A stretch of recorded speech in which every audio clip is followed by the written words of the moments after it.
I'm Andy Tunnicliffe, Tokomaru Quarry.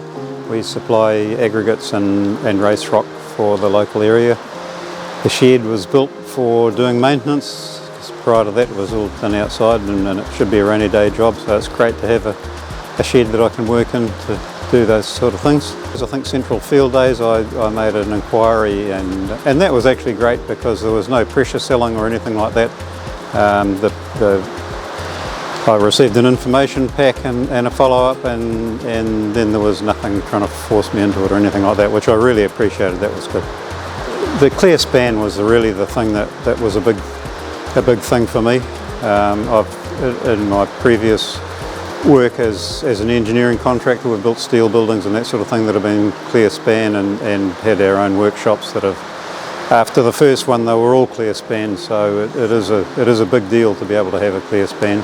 I dealt with Scott, and he was very good. Returned all the calls. Everything happened as it should be.